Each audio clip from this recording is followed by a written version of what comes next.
what is the key to having a good run? I mean, there's so much strategy that comes into play here. I mean, you got to be good in all four corners, but it's no secret you got to be good in 2 and 4 to have good drag race speed down these long straightaways. So that's a big part of it. And this car drives entirely different than the old car. The line is entirely different than the old car. And obviously, when you're to the limit of the edge, you can step out quite easily. You're watching Denny as you say that, and had a rough qualifying effort when he plowed into the wall. I hit the wall too off of 2, so it's just that corner always seems to be the sketchiest when the sun's out, and it got me in qualifying. I had a really good lap going, I felt like, up to turn 2, and thankfully for us we just brushed the wall, but I think a few guys had some issues over there. Appreciate your time. Yeah. Kyle, after the checkered flag last week, Richard got on the radio with both you and with Austin Dillon's team and basically said, we need to make sure we have faster race cars. What was the follow-up to that, and how was that received, and exactly how has that been addressed at RCR? I can only speculate, but I'm sure there were plenty of meetings this week. I'm not there every day, and I was actually traveling every day this week, so I didn't have a whole lot of time to be at the race shop with anybody. So, Verlander and Richard, I'm sure, had plenty of meetings with our engineering team and guys in order to try to go over a plan of like, okay, what can we do? Where are we at? What's next? What have we improved on? What else can we improve on? And where can we fill some of these gaps that we seem to be having when we go to these racetracks? So it's not one thing. There is a, what's the word? Plethora? Yeah, plethora. Of Yes. issues. And it's not just RCR issues either. So, got to figure it out. When you say it's not just RCR issues, is it a Chevrolet thing? Is it a NextGen car thing? What? D, all of the above. What are the current strengths and weaknesses of the A team right now? I don't know. Just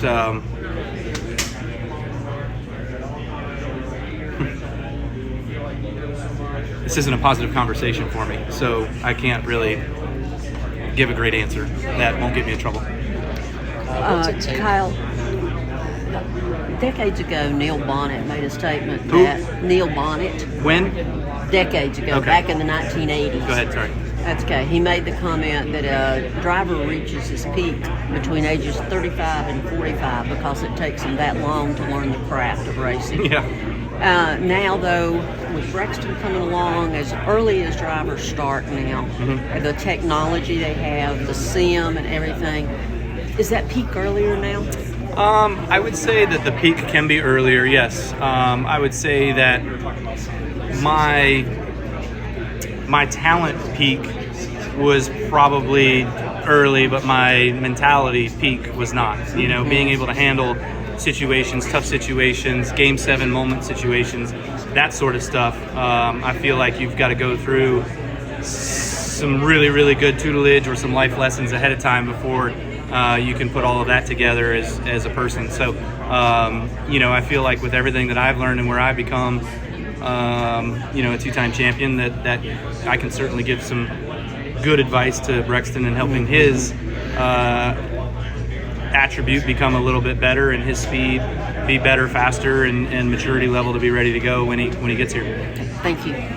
What's it take to make a next-gen car go fast in terms of how on the edge you guys are? Like, how close to the line are you guys on any lap? Well, I mean, some guys are on the edge more than others, right? I'm trying to make our stuff go faster than it's capable of going.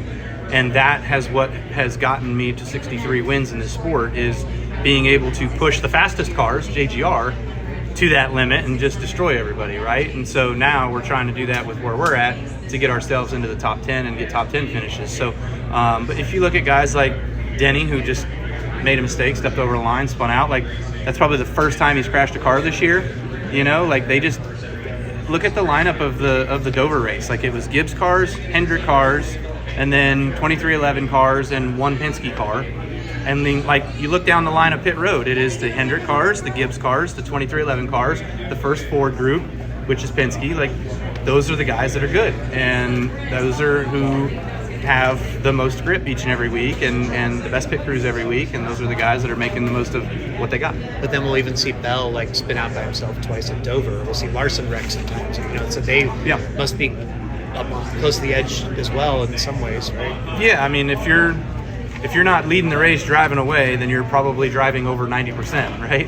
So, it's just, it's the nature of this car. It is certainly more to the edge, and all the drivers, everybody, when we all built this thing or when we all started driving this thing, we were like, yeah, this is cool because, you're going to see more wrecks. You're going to see guys pushing it to the limit and stepping over the limit and crashing more. And there are still, though, the same teams that are fast as those that were fast with Gen 6. Kyle, you used Denny as an example. He's won 4 races this year. He just signed a 2-year extension. He's 44. You're in your 40s as well. For people who don't drive race cars, why is it notable, or what should be appreciated about drivers who can win consistently into their 40s at a level as right now, using Denny as the example that he's doing? Yeah, I mean, I guess Jeff did it, right? Kenseth did it. Denny's doing it, so Truex did it. There's guys that can certainly do it. I have yet to win a race after my 40th birthday, so I'm working on it. But, it's a testament of time. I mean, obviously, someday, eventually, it comes to an end, and you got to put the helmet on the shelf. But those guys are just making the most of all the stuff that they got and the opportunity. With how early drivers are starting their careers and making it to the Cup now, do you think it's possible that your current generation, you, Hamlin, Keselowski, might be like the last generation of drivers that races this deep into your lives and your career? No, I still think guys will go 40 or plus. This car is harder on you, so maybe not. I don't know. I think there's a lot of factors that'll go into that, right? So I don't want to speculate as to when drivers should hang it up or whatever. But I mean, if you're competitive and winning, and you're making the most of your team and everything else with what you got, then keep going as long as you're happy, I guess. I don't think drivers in the Denny, Kenseth, Kyle Busch era will make as much as we did during our good years, right? So, if we've made, I'm just making up a number, if we've made $50 million over our career, they're probably only going to be around the $25 million range over the course of their career. So they may have to go further. Kyle, I know a couple of years ago you talked. My Place Hotels is proud to be the official hotel partner of Frontstretch. With plush beds, in-room kitchens, and pet-friendly hotels, My Place makes for the perfect pit stop when traveling. Frontstretch fans can use promo code FRONTSTRETCH to save 10% on your stay at any of our nationwide properties. Sign up for our Stay Rewarded program to get even more savings. With My Place Hotels, don't just stay rewarded.